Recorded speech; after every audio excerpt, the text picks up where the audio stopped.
Alegres na esperança, que estamos nós com o nosso programa diário. Hoje eu gostaria de compartilhar com vocês um pequeno pensamento sobre a paz. Hoje nós ligamos a televisão, ouvimos o rádio, até os nossos próprios programas aqui da nossa cidade. Parece que dá ênfase à questão da violência. Então, ao olhar os noticiários, se você não tiver um certo equilíbrio, pode até ser contagiado pelo pessimismo, por uma tristeza, porque o que nós constatamos é violência, é guerra. Às vezes nós imaginamos que essa guerra é só fora. Esses dias eu estava acompanhando e acompanho todos os dias, tanto a nível nacional, as notícias nacionais, como também acompanho por alguns canais internacionais. E a gente observa, nesses últimos tempos, nós temos inúmeras guerras. Por exemplo, a guerra da Síria, guerra na África, guerra agora lá em Kiev. Nós temos guerra no Médio Oriente. São tantos os temas. O que está acontecendo? O homem precisa de paz, mas o que nós presenciamos hoje é esse ambiente pesado, esse ambiente de guerra. É guerra das armas, mas é guerra também das palavras, das acusações. Nós, aqueles que professam a fé em Jesus Cristo como Senhor e Salvador, somos os semeadores de paz. Muito bem, o Papa está tentando, em nome da Igreja, intermediar o diálogo para que a gente possa encontrar a paz. Então nós somos os semeadores da paz que tem consigo mesmo por estar em paz com Deus. Então quem está em paz com Deus, procura buscar a paz dos seus irmãos. A palavra de Deus em Mateus capítulo 5, versículo 9, nos fala desse tema. Bem-aventurados os pacíficos, porque serão chamados filhos de Deus. Os anjos cantaram a paz no nascimento de Cristo. Foi porque o Deus do Evangelho é o Deus da paz. O Deus que nós seguimos é o Deus da paz. E aí o meu coração entristece, fica profundamente, nós diremos assim, abalado, quando nós vemos também a guerra, até mesmo entre as religiões. E não fique pensando que a guerra entre as religiões é uma coisa longe de nós. O fanatismo religioso, muitas vezes, leva a calúnias, a perseguições dos irmãos. Nós precisamos aprender que essa paz, ela nasce do respeito para com o outro. Eu sou bastante, vamos dizer assim, convicto da minha fé, da minha igreja, defendo a minha igreja, mas aprendi da minha própria igreja o respeito para com os outros. Porque a gente quer paz e a gente imagina que essa paz é a falta de armas, de fuzis, metralhadoras. Mas entre nós também existem outras guerras. Então, respeitar não significa concordar. Eu não concordo com muitos grupos religiosos por aí e daí.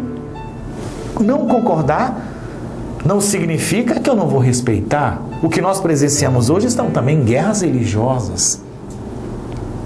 Então a palavra de Deus hoje diz: bem-aventurados aqueles que promovem a paz. Hoje em dia, de poucas coisas costumamos queixar-nos tanto como a ausência da paz.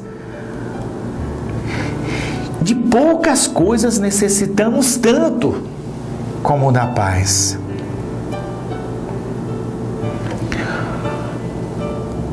É bom que cada um pense o que você pode fazer pela paz. Não espere que a paz chegue na sua casa, não espere a paz das religiões, não espere a paz acontecer no seu bairro. Seja esse instrumento de paz. Seja respeitoso para com o outro. Abra o diálogo. Basicamente, a grande questão das guerras é porque não existe o diálogo. Hoje a ONU está colocando, por exemplo, os grandes hoje que estão em guerra, tentando colocar eles frente a frente simplesmente para conversar. Porque se a gente se encontra, se a gente conversa, nós vamos encontrar o caminho da paz. Porque quando a gente não conversa, a gente não sabe o que o outro pensa. E se a gente não sabe o que o outro pensa, a gente quer impor as nossas próprias ideias, as nossas próprias convicções. E isso é violência. E aí cria esse mal entendido. Então o pensamento que eu gostaria de compartilhar hoje com vocês é: bem-aventurados aqueles que promovem a paz. Então, meu irmão, nós somos convidados a ser semeadores de paz. Nas nossas atitudes, nas nossas palavras, nas nossas convicções, na nossa própria religião. Não vamos chegar lá e pregar muitas vezes a religião ou até mesmo um ódio contra os outros grupos. Mas eu vou repetir. Respeito não significa concordar. Você tem o direito de reafirmar as suas convicções. Essa é a minha fé. Mas eu respeito os outros. O grande problema é que muitas vezes a gente não consegue nem sentar. Se a gente não consegue sentar, se a gente não consegue dialogar, como nós podemos encontrar a paz? Porque a paz vem do respeito, a paz vem do diálogo, a paz vem do entendimento. E você precisa pensar no seu próprio ambiente. Não fique imaginando a guerra na Síria, a guerra na África, a guerra no Médio Oriente, todos esses grupos hoje que estão se matando. Não pense só nisso também, não só nisso, mas pense nas guerras que existem no seu próprio trabalho. Muitas vezes besteira, a gente deixou de falar, deixou de dialogar com o colega do trabalho e aí ficamos naquela que a gente chama de guerra fria.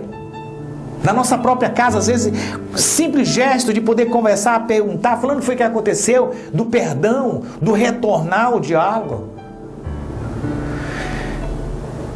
Eu desejo a paz, eu tenho certeza que você deseja a paz na sua vida, no seu trabalho, na sua casa, na nossa cidade. Mas sejamos instrumento de paz, porque a palavra de Deus diz: bem-aventurados que promovem a paz. E você não pode ser feliz se você é um semeador de discórdia. Se você não sabe conversar e nem respeitar os outros. Seja promotor da paz. E que Deus Pai Todo-Poderoso com certeza vai te abençoar. E você vai se sentir uma pessoa realizada. Porque é promotor de paz. Em nome do Pai, do Filho e do Espírito Santo. Amém.